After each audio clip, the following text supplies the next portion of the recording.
So who's in is the big decision, or who's out maybe is the big decision, depending on your perspective or depending on where you stand in the Republican race or who you support. Let's look at the latest right now. Again, this is a CNN poll of polls. Fox News has their own criteria, but essentially they're going to take the last 5 credible polls. There are a few other criteria, but the main one is the last 5 credible polls. The top 10 make the primetime debate. As of this morning, this is a brand new CBS poll. We factored into this. As of this morning, it's Trump, Bush, Walker, Carson, Cruz, Huckabee, Paul, Rubio, Kasich, and Christie, just missing the cut. Rick Perry, Bobby Jindal, Carly Fiorina, Lindsey Graham, Rick Santorum, Jim Gilmore, John Pataki. 2 of those candidates, Perry and Santorum, ran last time. Yeah. The only woman running in the Republican race doesn't make this debate.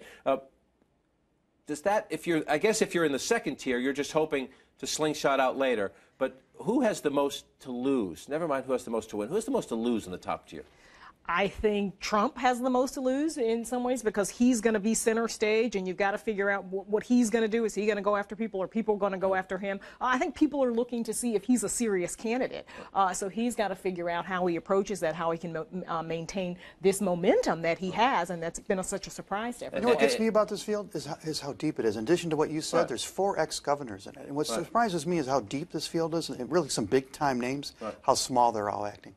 How small they're all acting. Because it is. If you look from experience, Democrats are out there saying, I don't like any of them. Right. Some Republicans are saying, I don't like this guy. If you look from it, this is a very impressive field. When you look at 8 or 9 governors, sitting or former governors, a handful of senators, business executives, one of the world's top neurosurgeons. This is an interesting group of people. And one of those former governors has accused the President of the United States of marching Jews towards the ovens. I mean, it's ridiculous, some of the things they're doing, and they're really demeaning the whole process and their party, I believe. Right. I would say Scott Walker has, I think, in some ways, has the most to lose. I get your point about Trump, but for Trump, I think is he a performer or is he a president? I think never can he get that. But if he holds, he's fine. Yeah. If he grows, the Republican Party has a problem. Then the establishment's going to think that we spend money against this guy if he actually starts to grow. But if you're Walker and you were the candidate of the summer, leading in Iowa, coming out of New Hampshire, a lot of people are saying, well, the establishment, if Trump starts to rise, say, okay, we're going to pick one horse. That horse would be Jeb Bush. Because at least he's the known to the establishment. Yeah. Is that your point? Walker would be kind of a flyer for them.